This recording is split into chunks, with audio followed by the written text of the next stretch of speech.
Welcome to Inspired Changemakers, a podcast about all the amazing things people are doing to make the world a better place. This podcast is about creating change in the moments that inspired our guests to activate. My name is Julia Healy, and I'm the CEO of United Charitable. Stay tuned to be inspired. Well, Corinne, thank you so much for being on the Inspired Changemakers podcast. Here we talk to all sorts of different types of people that are making an impact in their community or just really have a philanthropy mindset. So I'm so excited to get into our conversation today. So let me do your background quickly. Corinne Grimaldi is a manager at Evans Inc., where she focuses on organizational development, change management, real easy stuff, strategic planning, and oversees the company's corporate social responsibility efforts. With a background in association management and nonprofit consulting, she is a lifelong volunteer and actively participates in the Community Foundation of Northern Virginia's Business Women's Giving Circle. So has this been a thing for you from the beginning? Like, were you like 7 and helping, and is this like, what is your first memory of philanthropy? Yeah, it has been a through line through my life. And I will give credit to both parents separately, because I have then 2 really distinct memories with both. My dad, we would go out on like charity runs and walks and be the kids handing out the water to the runners or the walkers. And I mean, I have a very distinct memory of being out there on a freezing cold day and getting splashed by the water, but yet thinking it was so cool that we were doing it. And we're like cheering these people on.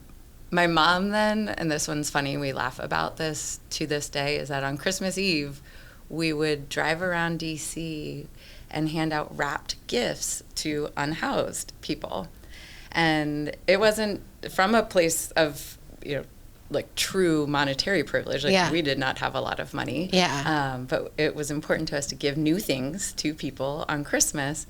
And what we laugh about is that, maybe in hindsight, like my mom sitting in the minivan, like idling and letting her 3 kids run out into a park in the middle of DC at night, maybe it wasn't the best idea. But yes, so to answer your question, it's very much been a part of just how I grew up and just something you think to do. And so were the causes that your parents put forth to you the causes that you stayed passionate about, or did your life events, all of that change kind of your experience with philanthropy?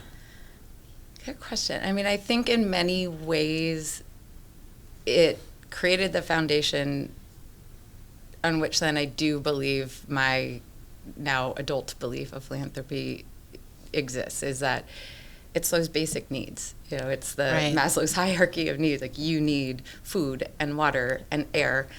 So I, when I think about then the causes that I naturally gravitate to, while there's so much out there, it does in many ways go back to that. It's the food banks, it's the river cleanups, it's the, things to just give everybody that first place to be able to then go out and do, because without food and water you really can't go and accomplish much else. Right. And then so tell me a little bit about at Evans Consulting how philanthropy became such a core piece of your culture. Yeah, so I mean, I think much credit to Sue Evans, who was founder of the company and has since retired, but I have the privilege of getting to work with her still, because she does serve on our donor advised fund committee. And it was always then a big through line in her life as well. And she only just rolled off of the board for the Women's Center. So the focus on women and children and families was always at the core of our company. And I think then that helped inform the culture that has developed over the now 30 plus years, to where it's kind of taken different forms. What it is now is definitely more of like a robust, true corporate social responsibility effort and function. But the women, children, and families is our topmost focus. And that's such that's such a word, right? Corporate social responsibility. Can you tell me, what do you think that means? I think it is living your values. loudly, and having it be like what I love at Evans and what I think it can and should be elsewhere is that intersection then of doing good for the community and creating this engagement for your employees and this place where people want to be and are proud to work, and it's that bothness, I guess. Yeah. And so tell me, how do you think that gets developed, or how do you champion that? I mean, I think it comes from having support. I mean, I will say when I took on the role of CSR lead, it was one thing, and having then the support and the trust from then the leaders to just kind of give the runway to go and do. So I think having initially a culture of psychological safety and trust for people to create and be their best selves then just allows that space for people to kind of expand and grow. And in my case, it's bringing even more of that philanthropic way of thinking into our culture. And really, somehow we do attract it, because I would say as a whole, we are a very altruistic group of humans. Yeah. And so then being able to give a space for people to let that shine is pretty great. So then tell me, how do you pick the organizations, as an organization? How do you really decide what your values are and where you're going to give? Yeah, so kind of back to the women, children, and families in need is going to always be kind of our number one. Obviously, that's a large umbrella. Because second then, as a company focus, is education in underserved populations. And so that is where we know we have a given amount of funds that we will give to organizations within those very large umbrellas. Right. And we always want to make sure that we are meeting our employees where they're at and what they feel passionate about. So last year, for example, we did a crowdsourcing campaign, just via our team's channel to solicit ideas from people for both hurricane relief, because that was, at the moment of then, it was last fall, was, everything that hit the Carolinas and Tennessee was just horrific. Not to mention everything then in Florida too. So just crowdsourcing where people wanted money to give. So we added that on as something that wasn't yet part of our budgeted amount, if you will, for the year. But we wanted to have employees be able to share where they wanted it to go. And then we do other things. We'll gamify things even further, gamify. I don't know if I've ever heard that term. What does gamify mean? So with March Madness, which already big sports fun and gaming, if you will, we call it March Charity Madness. Ooh. So it then is the brackets as you know them to be, and then the winner of the men's and women's bracket gets to take the pot as their own winnings, and though gets to choose a charity for our donor advised fund to give a grant to. And just for fun purposes, where's your donor advised fund housed? It is with United Charitable, and I love it. It's because I make you do all the events, right? Corinne, I'm hey. But that is what I love. I love the relationship piece of it. Correct. I mean, that I think with giving, at the core of it is just, it has to be more than just giving. It has to be a relationship. Right. And it has to be, what I've realized, and we've talked about this, is that people don't know what they don't know. Yeah. And philanthropy is kind of that weird, touchy subject that hey, do you want to give $100 for it? It's a very touchy subject at times, and people don't know how to talk about it or where to talk about it. And specifically businesses too, philanthropy can be so overwhelming. Yeah. And so to do whatever we can to kind of make it easier for people to realize that helping is not out of reach. Mm-hmm. And so tell me, outside of, Evans and whatnot, how do you also help personally? Yeah, I really do. I equate for my own self philanthropy to my form of advocacy and activism, and it is believing one thing I said before of like, I am my own first place. Like it starts here. Right. The one thing I can control is what actions I take. And I always want to be living and leaning into the world that I want to see the future as being. And there's a lot of people then who I have been inspired by. Actually, in preparation for this, I had the thought of, I don't know if you've read the book Emergent Strategy by Adrienne Maree No, Brown. but it doesn't need to be on my list. I love it. Okay. I love her thinking. Okay. A lot of it is in that, very like kind of activist mindset. Yeah. But what I love is that her thought is that it takes that individual to then lean into and build those complex structures, but it doesn't have to start there. It starts with that individual, and just doing one thing can make a big difference.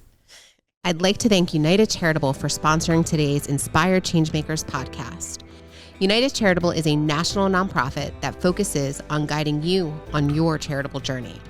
Whether you like to simply streamline your giving or you like to create your own charitable initiative, United Charitable has the knowledge and resources to support you. If you'd like to learn more, check out the link in our bio. So it's the beginning of football season as we're recording this, not when we're releasing it, but when we're recording it. And I was just watching at Tight End University. They were talking about physics and an object in motion, stays in motion, and force, and what does this mean?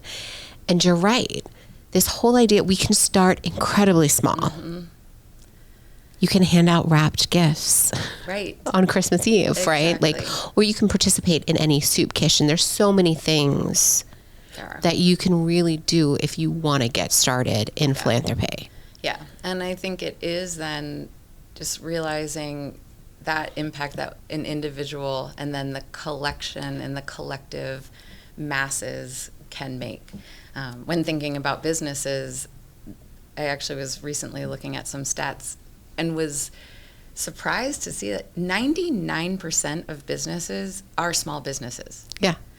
And that then, nearly 50% of American workers then work for a small business. So it's like if, one person can go into their office and, suggest, having a box in the kitchen for people to bring in some canned goods at the holiday season, that does matter. Right. And if then all of those small businesses can do something, it doesn't have to be a full-blown CSR effort.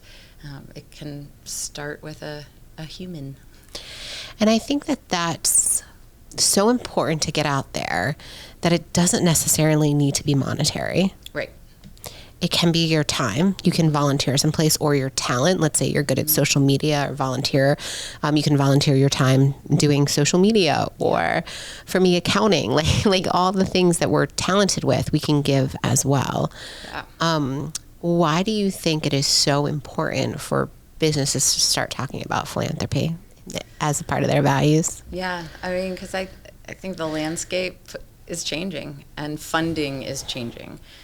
So I think if companies can be loudly living their values, that is going to speak to their clients. It's going to speak to their employees. It's going to speak to their community. And it kind of goes back to my thought of that bothness. I think it is okay for companies to see their community involvement and engagement as being good for them too. Yeah. You can do good for the community and have it help grow your brand and your business. And if then that is truly part of companies' cultures and values and how they're doing their work and focusing on human-centeredness, then I think we could all be better. Right. But it's really specifically when you say, hey, because we hear this all the time from a lot of our businesses, is that, getting employees to get involved and how does that work? Because you really need that buy-in. Yeah. And so how do you think that Evans does that as such a shining example? I think it's trying to meet people where they are at. So for example, we just did a lot with a back to school campaign. and offered everything from a in-person stuff backpack volunteer event. And we had about 10 people. So, not tons, but some. We met them there. Others, whether it then was those who are remote or those who simply just did not have time to do a run around and shopping. I actually gave my Venmo to try to promote small businesses then as well. So not quite philanthropy, but community. And then I went shopping and bought some supplies with the dollars people had given from a small business to then donate to an organization for their school supplies. So I think there's, any number of ways. And so we just try to always put out those ways. Like we're doing a charity walk coming up later this month and kind of same thing. Like, click here to sign up to participate on our team or click here to donate. So it just trying to put different options out there. We do a lot with environmental as well then. Yeah. Just that being like obviously not one of the two causes I mentioned, but being something that we've realized is important to our employees. And I'd say that one of the biggest successes we had last year was we did a collection of textiles, not to donate, but to recycle. Because Fairfax County is doing a pilot recycling program out at the transfer station. So really? Plug for that. Yeah. And we people cleaned their closets. Yeah. And we had very large trash bags full of textiles to recycle. And that was very cool to see. That's amazing. And my daughter's 11 now, my older one, and she's very like, well, am I this or am I that? She's trying to like put herself in her own box to like kind of comprehend who she is. And she's an artist, but she's a cross country runner. Do you know, so she's trying to figure out, and she's like really good in English, but she's also really good in math. So it's like, well, which one am I? And we talk about this. You can have more than one interest. Yes. We don't have to be a one lane pony or whatever. Yeah. We can feel moved by the hurricanes and create movement around that. We can then really see a need in our community, from book bags to whatever it may be. And so tell us how you guys kind of make that transition between like what's calling you. Yeah, so I think, well, I guess I'll share for myself first, if that's okay. Perfect. Of like, because I don't want to make any of this sound like it's easy. Right. And I too am very overwhelmed by, like if you gave me a list of causes, I'd be like, where's the all of the above, Right. Or like what can I fix the first? Like, so for me, it is that community piece. So I am so excited to be part of that giving circle with the Community Foundation, because it is then, it's giving to community and being in community. So where then those dollars will go, I don't know, and that's part of the fun. Right. And to then maybe learn of a whole new organization or organizations because of the other people in this group. Right.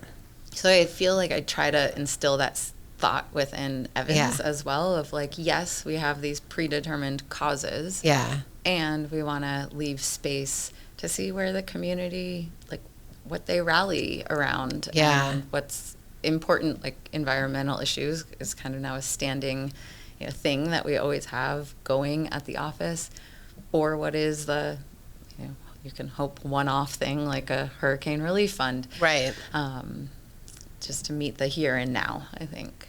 And I think it's really about giving people space to explore that, because the causes that were important to me when I was 25 versus 35 versus now about to be 44, like completely different. Yeah.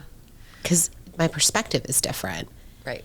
And giving people the space to grow and share what's important with them in a non-judgmental way. And I think that that's really important to talk about. Yeah. Is because sometimes we can have leaders at companies that really believe in this. And sometimes that personally doesn't match what we believe in, but how do we create that environment to make it safe for everybody to speak? And I know you do that at Evans Consulting too. Like you talk about like the change management and all the new, but how do you really create that safe space where people can share their values? And I think that goes back to the mention said of psychological safety. I think, and you can't teach that. That's not a, reading from a book, but giving the avenues and forums for people to share, what they think, whether it is the party line or it's something different. So I welcome the thought of, I will share, for example, where we've been giving for some of our holiday giving over the years, and some employees have questioned it just on what the organization's, kind of their foundational beliefs are. Right. And have heard it enough to now identify another organization that we're going to partner with for our holiday giving. So I appreciate that challenge. And it's like, I would say then to give that space is to not see those kinds of things as conflict. Right. But as opportunity to discuss. Yeah. Yeah. Because you're not going to grow if everyone just goes along with the same idea the whole time. And I remember we did it for one company, and it was such a debate over like cat versus dogs kind of a debate. And you're like, no, you can love both. Right. We can split the donation and we can give half to the cat shelter, half to the dog. You know what I mean? We can do, but it's really having that kind of open space. Mm-hmm. I think that's important. And the other side of that is a lot of times people don't think, or companies don't think they have enough. Right. And that's another hurdle where somebody's like, well, I'm only going to give $10 from each of my paychecks to my, corporate giving fund, and then we're going to vote whatever the company does. Well, if you have 10 employees doing that, $10 a paycheck, that's $260 an employee, that can add up. It can. So tell me how little amounts can really make a difference. I think it is that, because then it is, you are the example for others to follow. I've had the pleasure, I'll say, of getting to see Stacey Abrams interviewed a couple times recently, one of which was in person. And she said there that the movie Everything Everywhere All at Once was a wonderful title for a movie and is a horrible strategy. Right. And it is something somewhere now. Right. And so if now is $10, then that's great. And I think it is just needing, just sharing the stats of the fact that 99% of our companies are small businesses. It is realizing that actually, in fact, those things can add up. And I know it sounds simple and basic, but it is very true. Yeah. And just the idea that when we uplift our community, it will always benefit our business. Yeah. Right?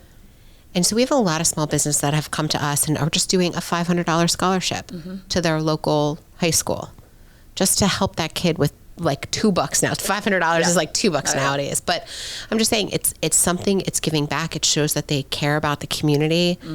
And I think that that's really important, that people realize that starting small is literally where everybody starts. Right. Yep. You have to start somewhere. Yeah. And I think that is then too, so to your story of your daughter, or thinking about, companies on where to give, how to give, one of the best pieces of advice I got from someone when I lived in Charlotte, she was very embedded in the community and did amazing things there. She's like, you have to approach it like dating. What you might choose to do now isn't going to be what you're going to be giving to 25 years ago. Right. Or, you might go and do one event with them and you're like, no, it's just not my jam. Yeah. So it's okay to try things out and to, give a little here, give a little there, right, or donate sometime here, sometime there. And then I do trust and believe that you then will gravitate towards where you're finding and feeling that flow. And I just kind of goes back to what you said about the giving circle. You're also now surrounding yourself with people that are like-minded, that believe in giving. And that's also something that I think is incredibly powerful in the groups that we're part of. Yeah. And for me, church is a really wonderful place, but so many other things have come out of that. We're now very involved in the Alzheimer's walk. My grandmother passed away from Alzheimer's, and that's not something that normally I would have been attracted to, because I'm a very grassroots kind of charity person. But with the walk and the people and just the imagery and all the things, I loved how everyone felt in that group. I loved being part of that walk. I love the flowers that come out. And so it was just really interesting that you're right. Some things that you may never think would affect you. Yeah. Now all of a sudden you can see the meaning behind it. So is there one gift that you have given personally or with Evans Consulting that you're like, this made me feel phenomenal? Oh, goodness. That's a hard one. I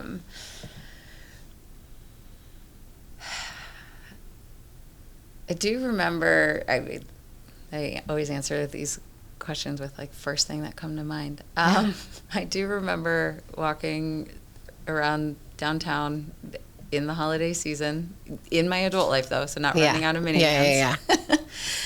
And there was a gentleman in a wheelchair on a corner asking for money, and usually I don't just give money. I'd rather than but just something in that moment and made me feel like I believe this man. Yeah. I handed him a 20 and he started crying and kind of leaned up as much as he could to give me a hug. And I was like, okay, just seeing a human. And then maybe to our bigger point here, that wasn't a lot, $20 isn't going to change his world. Right. But just, I think, recognizing a human. And I guess with Evans, it's not a gift that I can think of, but I love that what we're doing with CSR is giving people a starting place. Yeah. Because, back to my thought of I do think we are a very altruistic group of humans, and I think people are overwhelmed and not always knowing where to start. And in fact, we have surveyed them to know that time is the biggest barrier. Yeah. And second to that then is not knowing where to start. Right. And so I love that I am giving a starting place for people. And whether it is, tugging their absolute heartstring, maybe it's not, but it's opportunity to come do something, with your peer colleagues and friends and give back to the community in some way. So it's that gift of just kind of giving beyond and the exponential growth of it. I love that. So for me, I'm getting a lot of enjoyment of watching my children do events, or do some of our program stuff with us. Yeah. And so just recently, AJ Brown from the Philadelphia Eagles had a big give back program where he gave haircuts to inner city kids in Philadelphia. And my daughters helped by manning the basic needs station, where it had soap and toothpaste and stuff like that. And they were, taking the stuff out of the boxes, making sure the table stayed filled. And to watch my kids, kind of, because 8 and 11, so we're young, but to watch them kind of start to, well, what do you mean they need toothpaste? What do you mean people don't have backpacks? We did a backpack giveaway. They did a whole program for teachers that gave them all these supplies. It was a really well done event. But the questions that came after, Mom, how do you know? Why do we always have toothpaste? Do you know? Yeah, because mommy comes in and checks your stuff and sees. It was just starting to them to question, to realize. And they're well, are there people we were in Berryville? Are there people in Berryville that need stuff? Can we do stuff here? Can we organize for the soup kitchen? Can we ask to be part of our school? How can we do?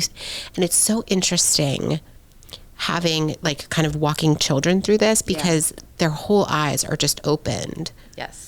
To a very different, just a different, even, being in inner city Philadelphia, right? Just a very different way for them. But I think that's for people and employees, there's some causes that would not have even been on my radar if it wasn't for the employees or the board, that I was oh, that's a thing. Yeah. And really learning about the community or things in a very different way. We have a program here who I have bought balloons for my kids for their birthdays forever. I had no idea what they were doing to the sea. the turtles and all the things. But I think having that open space, that like this, what did you say? It was like a really like a safe space to talk about it. Psychological safety of it. Is incredibly important. And so how do you think that you first bring up this topic, if this is something that you wanted to start considering, if you are just an employee that wants to champion, like wants to go to their boss and say, hey, listen, I really think we could do something great for the community here. Like, how do you approach that? Yeah. I mean, I think it is bringing a idea or a solution, not presenting it as a problem. But I think it does take that one person to be a champion. And that person doesn't have to be in a leadership position. It doesn't have to come with a title. It can be that one person who believes in something. We're a member of an association in the kind of like GovCon technology space, and they organized a whole book drive for back to school. And representatives then from different companies came together, as we all, some of us put boxes out or whatnot. And it was very cool because I think I might have been the only one who was there who actually had the title of CSR lead. Yeah. The other people there were individuals who just believe in giving back to their communities and had put a box out at their office and then came together to sort the books, to donate the books. So I think it obviously there has to be, some kind of like trust to be able to go to leadership with an idea, but there's not a cost to this, so I think it's an easy sell to companies, of just even that, like we have the pop tabs that you take off a soda can. Oh, yeah. We have, like a little can that we collect them in for Ronald McDonald House in our kitchen. It can be as passive as that as a starting place. And so I think for someone who sees an opportunity and has a belief and passion, it takes that passion for others then to believe it, and then it takes that one champion.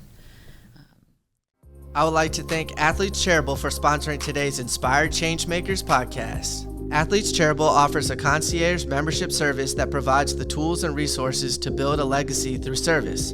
Our athlete-led team has the first-hand experience and expertise to provide hands-on support that simplifies the entire process for athletes and entertainers to reach their social entrepreneurship goals and create lasting impact in their communities. To learn more, check out the link in the bio. And now has your giving profile, we'll say it that, your giving profile, has that, because I know you've lived in a bunch of different places. So has that changed in like the community that you've been in? So say more on that. Like when you were in North Carolina, and I know you weren't you in New York? It's like you were. North Carolina was my longest. Yeah. And then Nomad. And DC. Yeah. Did it change where you were at? Like basically like how you wanted to serve or what you were involved in? I guess so. Like when I was in Charlotte, I was very involved in the arts and science community. I did a very cool program they had there. That was through the Arts and Science Council, and it was a cultural leadership training program. And you literally then did a speed dating to land on a board. Can you do that in Northern Virginia for me, please? I would love. I mean, it was both the most like fun and stressful event at the same time. Yeah. And a blast. To then ultimately be on the other side of it once on a board. Yeah. To be doing these speed dates with people who want to serve on the board. And so landed on a board then that was very much about that. It was kind of a like a pseudo New Yorker. In Charlotte talking about the arts and sciences. So I had a blast with that. I learned a lot because it was a very young working board. And so then, I think coming to DC and around it has been more of still around community. But I think more now, especially of like focusing on what are those community needs. Yeah. And when then thinking about giving, it's also now thinking about like, okay, what sectors have had federal funding significantly cut, and where might we be able to give more from our DAF this year? Absolutely. We're not going to change the world, but Right. if we can Fill in. spend down some of what's in our DAF, Yeah. and help fill some people's gaps, then so I think I'm paying better attention to like that true needs in the community now than I was before. But you hit on actually a brilliant way that people can volunteer without actually saying it, but board service. Yes.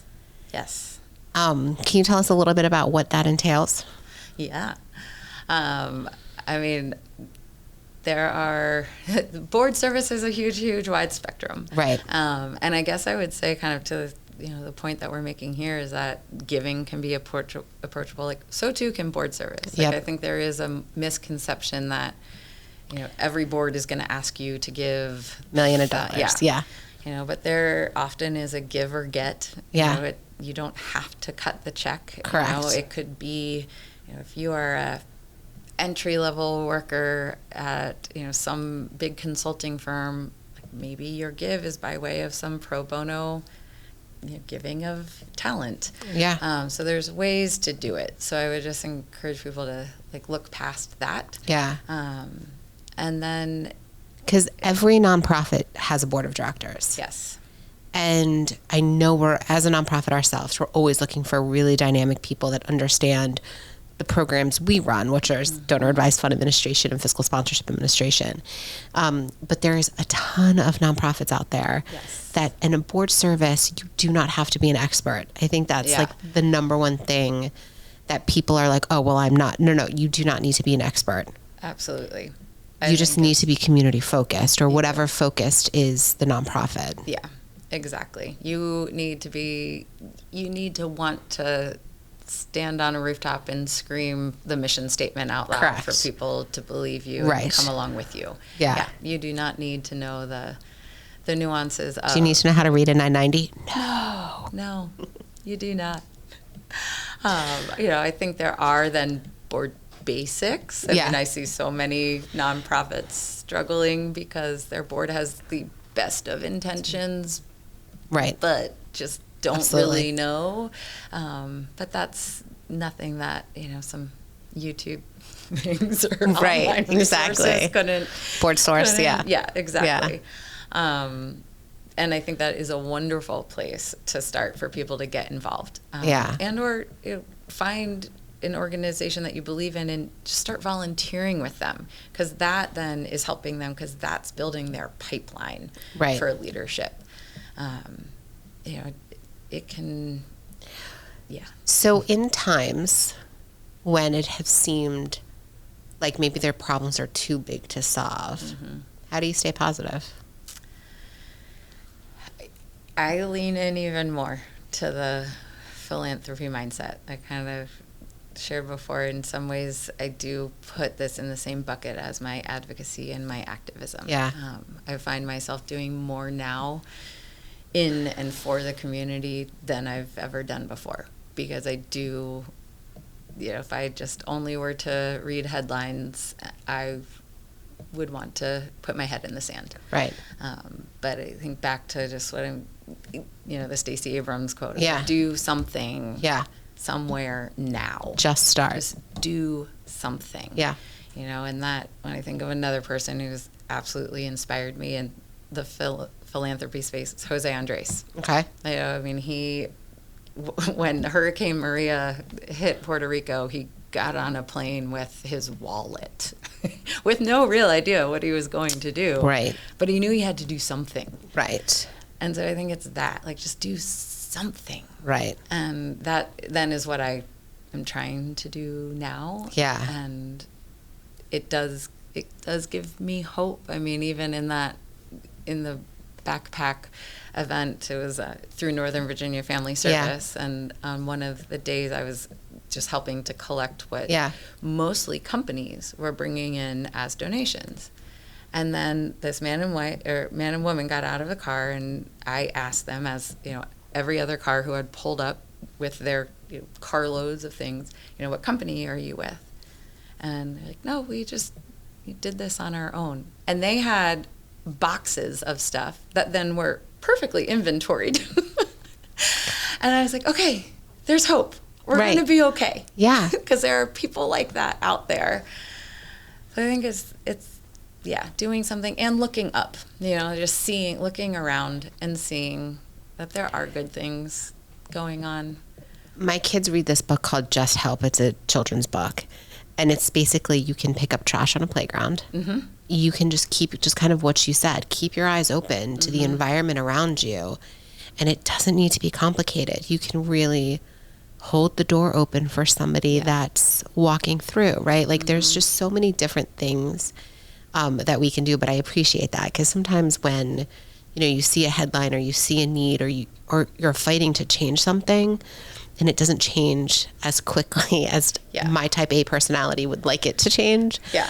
I think it can get very discouraging. And so just knowing, like having those people around you that also bring you hope when you don't have it, I think is incredibly important. Yeah. And I would say then, like, I think, because I resonate with what you just shared there of like the type A, like I think that is actually part of why I enjoy doing some of the environmental volunteer things, like the river cleanups. Like you feel so accomplished at the end of it because you're like, I have a whole trash bag full of things that are now no longer in the river. Yep. So it's that type of mentality, I think, too, is like nonprofit leaders and just people that really do want the world to be a better place for all. I think it's incredibly important to make sure that mindset is in there. Yeah. The problem wasn't created in a day. No. It will not be solved in a day. No. But give me one just really special, like family-oriented thing that you've done. You said like you've shared already a moment like with your mom and your dad. Yeah. But do you have more moments like that you really think has bonded your family around philanthropy? We now, I think it started in 2020, the COVID Christmas. And I feel like, so I'll say what kind of the point and the bottom line is, like we started giving donations to each other as our holiday presents. Wait, what? I've never heard of this. Is the first time. Okay. Yeah. So instead of giving your mom a gift, you donate a certain amount of money to a place that she's chosen or a place that you've chosen for her? A place that I've chosen for her. And so then that was part of the fun of it was to see, okay, like who did each one of us think the other one. And it stuck. So even this year, for friends and families' birthdays, I then am making a donation to an organization that I know is important to them. My God, I for love their this. Birthday. And it's again another one of those like bothness things where it's opportunity for me to acknowledge a friendship that and to let them know that like I hear them, I love that they are doing things for their community and to give to the community. So that's something that has stuck to the point of my brother actually was like, I mean, maybe we need to start like our own like donor advised fund or something. You totally should. Because he was like, because then we could have greater impact. Yeah. Why are we just each giving, like $50, $100 things here if we all just like went in on one? Yeah. So it's been a lot of fun. So can you share one place that you have given on behalf of your mom, dad, whoever?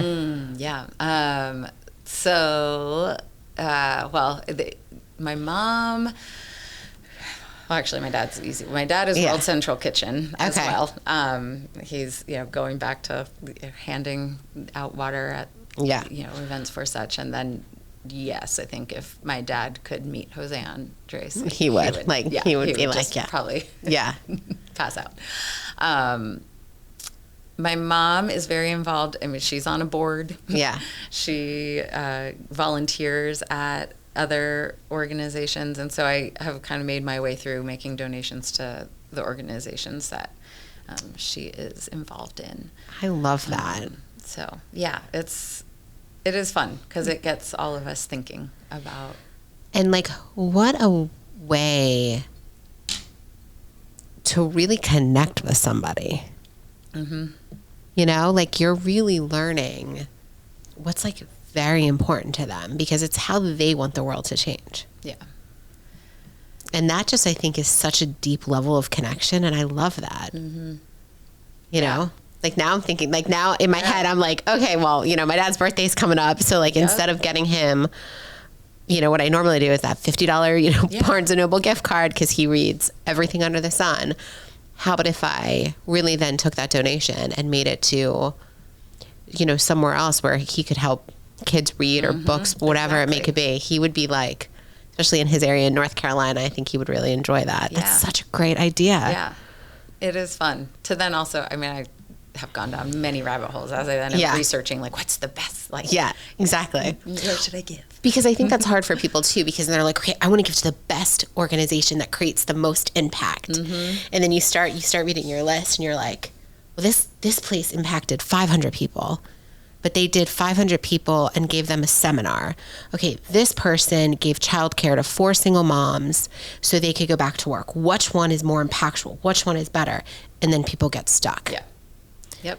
And how do you work through that? Yeah. How do you work through that issue? I mean, I think it is, you just got to go with one because one is better than none. Correct. And then if you didn't get that, feel good. I mean, I know we've talked sometimes, like there's in zero offense to the very large nonprofits. Correct. You know, sometimes when we've done the crowdsourcing campaigns at work, we've then given money to our staff and haven't even received the the tax letter. And that doesn't feel great. Right. I know it's going for a good cause. I know it is going to help, you know, their mission, which we all absolutely believe in. But especially where we're at as a small business, the relationships do matter. Yeah. So am I going to say we should give there next to those large ones? Yeah. Probably not. Yeah. You know, maybe we'll be then finding the one where there's that more tangible impact. And there's no right or wrong. No. And that's like the cool, like that is actually, I think that's because I'm such an accountant, like my undergrad is in accounting, there's always a right or wrong answer. Like, do you know what I mean? Like there's a very specific way to do things. And in philanthropy, it is okay to support programs that you think are going to work, but may not. Because then guess what? You've learned something. And now you're able to support and it's able to turn into something else that maybe actually will help. It's absolutely okay to do what you said. Give here, see if you like it. There is no, like, no one's going to say, well, why'd you give to that organization? They never had enough impact. I've never heard that. Yeah. And you never know what will spark your interest, like stories you've shared. And then thinking about my mom too, I guess we just have always had kind of this like giving mentality. Yeah. Always around like some holiday. Yeah. I remember like one of the like first big adult things I felt like I bought was like a really nice winter jacket. Yeah. And then just kind of like, you know, outgrew it like where I was in life. Yeah. And though I was really holding on to like the value that was when I bought it. And so for Christmas, I told my mom, I was like, I would love if you could find my jacket a really good home. Yeah. And that then, to this day, where she like researched and found to donate it is one of the places where she still volunteers. See? And that was years ago. Because just, you know, how they made her feel upon walking in to give that donation, what she felt like being there, their mission, like, so it can just, I think that goes then to our thought of like, just like be present, like, look up, you know, be open to those kinds of things. It wasn't just a, you know, check the box, okay, Corinne wants me to donate this coat, go. It was like, no, what could this be? You know, and as a business too, we at United Charitable has made a very conscious effort only to support businesses and entrepreneurs that give back to their community. And so most of the vendors that we use or the people where we spend our corporate dollars are to small businesses. Something that really uplifts the community. So there's just so many different ways to create impact. Yeah. And it's just sitting down, and you're right, it's just sitting down and thinking about, like, if I'm that employee that I'm like, I think my company could do something, or I know, let me just think of what way that could be, and let's just talk about it. Yeah.